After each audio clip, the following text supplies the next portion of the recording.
Welcome to Silent Crime Case. Today, we're diving into a dark and twisted tale from the quiet town of Ardmore, Oklahoma, a community known for its conservative values, tight-knit families, and the kind of gossip that spreads like wildfire. But beneath the surface of this seemingly peaceful town, a tangled web of secrets, lies, and betrayals would ultimately lead to a shocking murder that no one saw coming. Our story begins with David Hale, a 41-year-old man who was well known and respected in Ardmore. He was the owner of a successful car dealership, Hale Auto Sales, which had been passed down through his family for generations. David's reputation in town was sterling. He was an honest businessman, a deacon at the local Baptist church, and a loving father to his 18-year-old daughter, Macy Hale. On the outside, David appeared to be the perfect family man, hardworking, kind, and devoted to his wife, Ann and their daughter. But beneath this clean-cut image, David carried a secret. For years, he struggled with his sexuality, feeling trapped in a life that didn't align with his true self. He felt torn between his duties as a husband, father, and upstanding member of the church, and the reality of his own desires. This inner turmoil led David to live a double life, often traveling to nearby cities like Oklahoma City and Dallas, where he sought anonymous encounters with other men. While David did his best to maintain a facade, his emotional distance grew. His marriage with Ann, which had once been full of love, had become cold and disconnected. Ann didn't fully understand the distance between them, but she could feel the shift. David's secret life was carefully hidden from those closest to him until he made a mistake. One of David's relationships was with a younger man, Hunter Davis, a high school football star who also happened to be the boyfriend of his daughter Macy. David had initially taken on the role of mentor to Hunter after Macy introduced him to the family. David helped Hunter find work at the dealership and provided financial support to the young man. But as their relationship progressed, what started as mentorship soon turned into something much more, a sexual affair that David struggled to keep secret. As the summer of 2021 unfolded, David's double life began to catch up with him. Macy had just graduated from high school and was preparing to start college in the fall. She was excited about the future and deeply in love with Hunter, whom she planned to marry. Meanwhile, David's personal struggles were spiraling out of control. He spent more time than ever away from home, taking long drives late at night or locking himself in his office for hours on end. Macy, always close to her father, noticed his strange behavior but had no idea what was really going on. In the days leading up to his death, David seemed especially distracted. He knew the walls were closing in, and he feared that his affair with Hunter would soon be exposed. And on the morning of August 14, 2021, everything came to a head in the worst possible way. At around 7 a.m., David's body was found by his daughter Macy in the bathroom of their family home. It was a Saturday, and like many small towns, Ardmore was quiet. Macy had woken up early that morning with plans to go out for breakfast with Hunter. But when she knocked on her father's bathroom door and got no response, she opened it to find a scene that would haunt her forever. David lay lifeless on the cold tile floor, a pool of blood surrounding him. The bathroom mirror was splattered with blood, and David's handgun, which he kept for protection, was lying on the floor next to his hand. Macy's scream echoed through the house as she stood frozen in shock.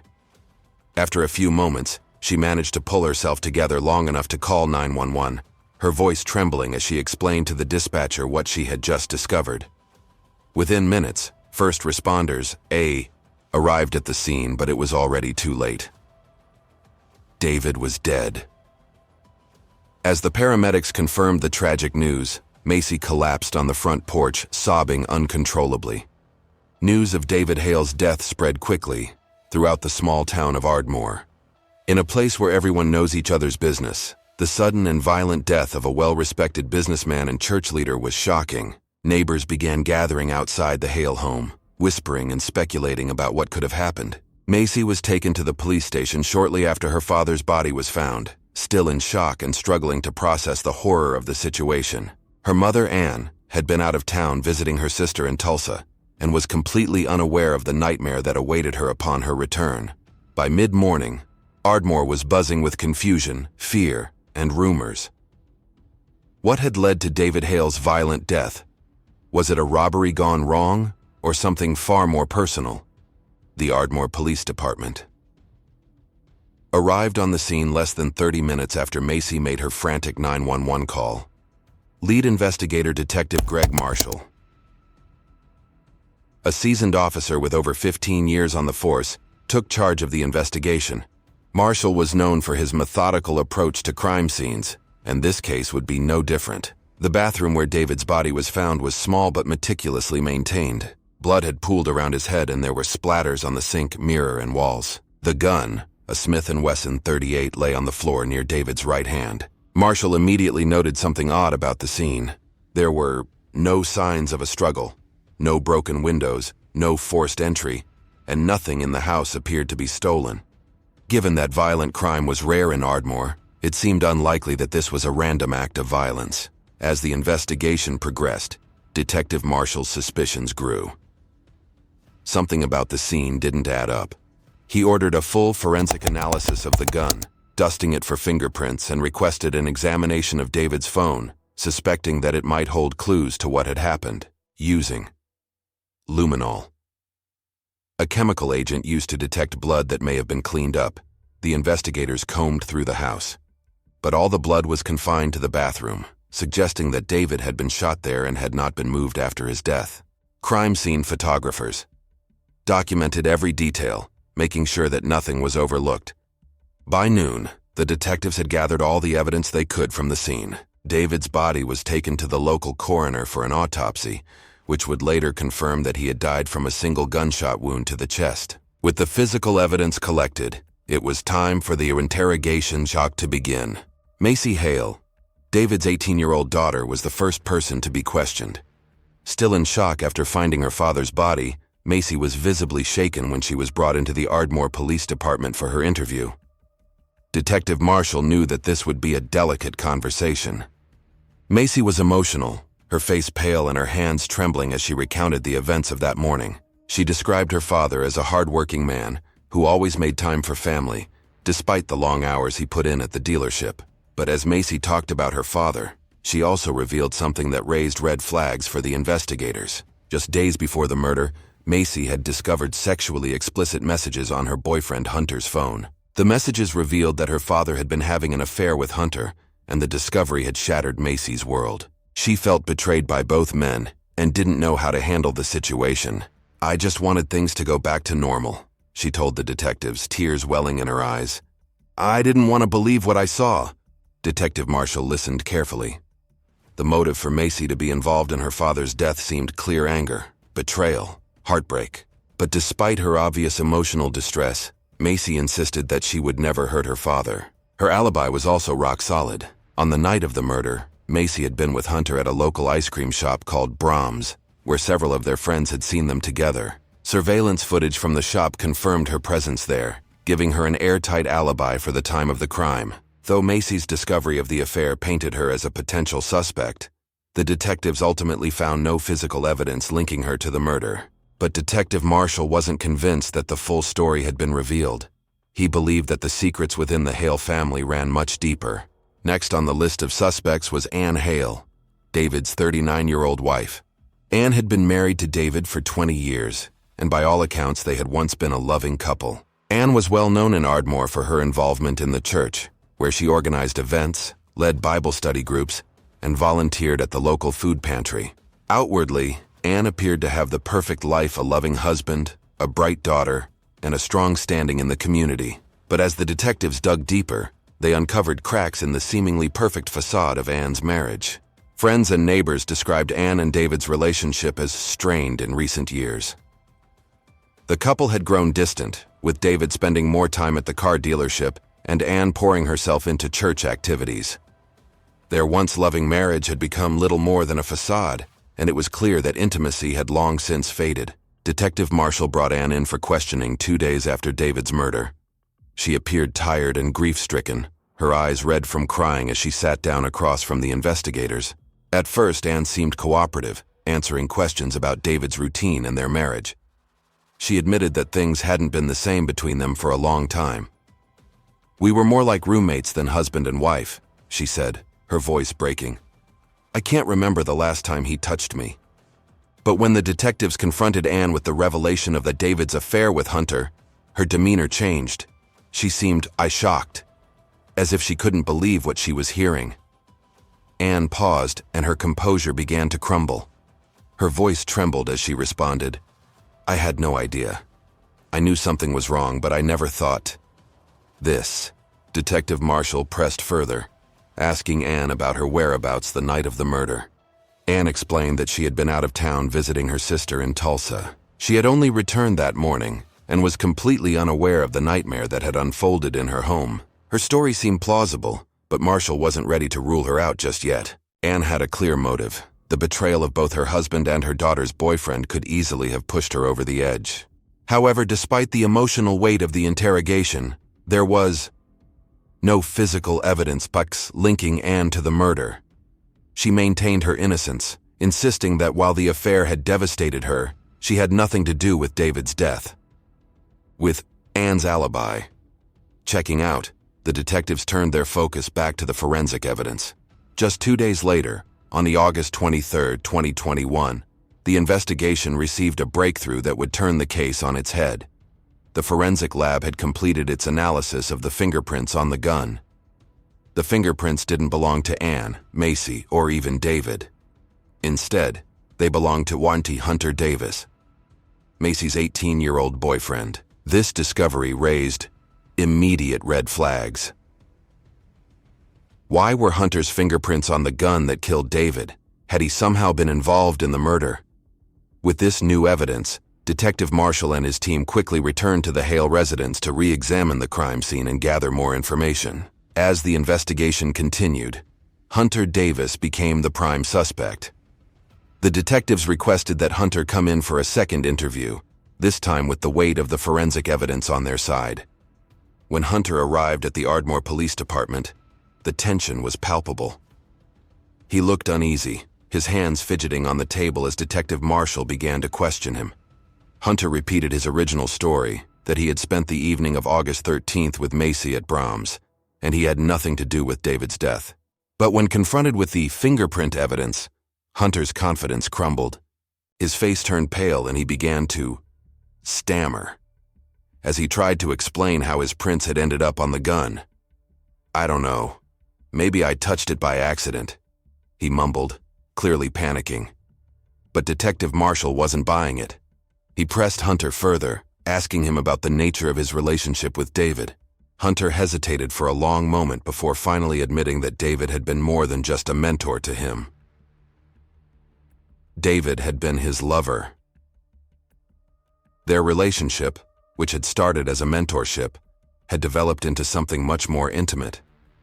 Hunter described how David had supported him financially, but the relationship had become toxic, and Hunter felt trapped. "I didn't want any of this," Hunter said, his voice cracking with emotion. He confessed that he had felt manipulated by David, torn between his loyalty to Macy and the guilt of his secret relationship with her father.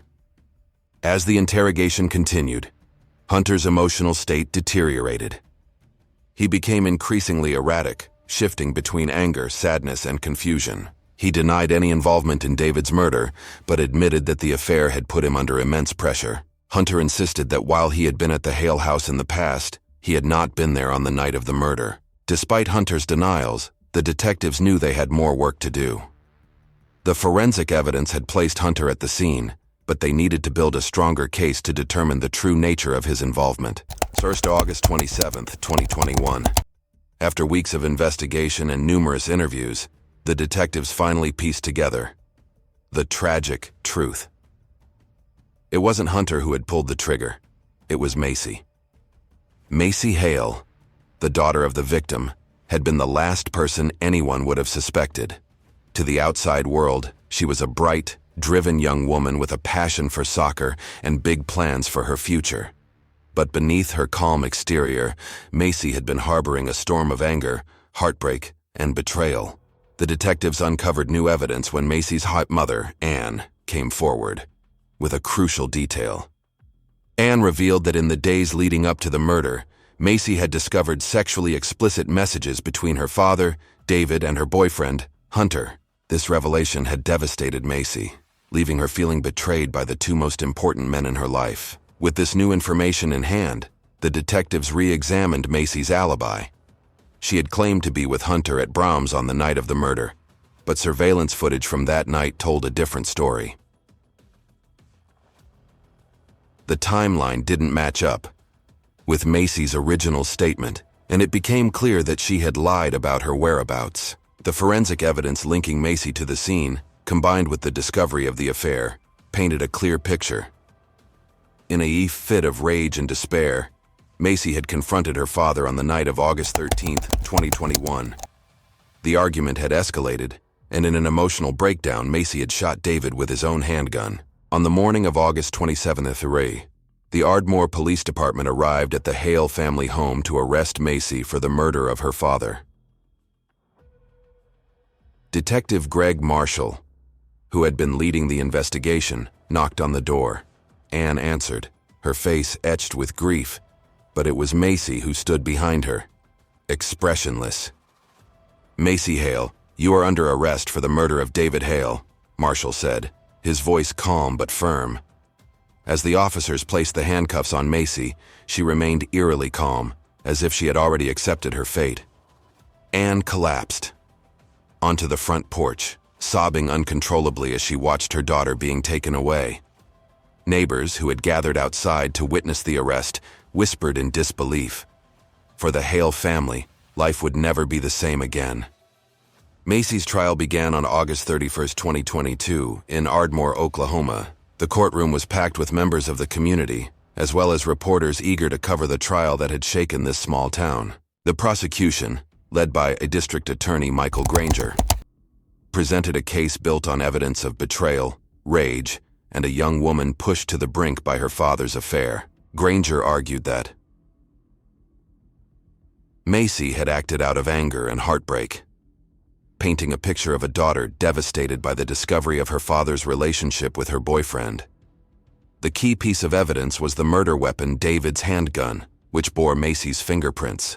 Macy's defense attorney, Lula Ray McDonald, argued that Macy had acted in a moment of extreme emotional distress. McDonald pointed out that Macy had no criminal record and had been a loving daughter before the affair came to light. She asked the jury to consider Macy's age, emotional state, and the betrayal she had experienced when making their decision. Throughout the trial, Anne Hale sat in the courtroom, her face a mask of grief. She had lost both her husband and her daughter in the span of a single night, and the emotional toll was visible. Anne wiped away tears as the prosecution and defense presented their cases, unable to comprehend the tragedy that had befallen her family. On September 10, 2022, the jury returned with a verdict of guilty of second-degree murder. Macy was sentenced to 25 years in prison, with the possibility of parole after 15 years. For the Hale family and the town of Ardmore, the trial marked the end of a harrowing chapter. Macy's conviction brought a sense of closure, but the scars left by the tragedy would remain for years to come. Today, Macy serves her sentence at the Mabel Bassett Correctional Center in McLeod, Oklahoma, her once bright future now marked by isolation and regret. Anne Hale continues to seek solace in her faith, leading Bible study groups at the local church while carrying the weight of her family's shattered past. Hunter Davis, forever tarnished by his involvement in the scandal, left Ardmore and now lives with relatives, trying to rebuild his life away from the media spotlight. This story is a stark reminder that beneath the surface of even the most seemingly peaceful towns, dark secrets can lurk, secrets that, when exposed, have the power to destroy lives. Thank you for watching Silent Crime Case.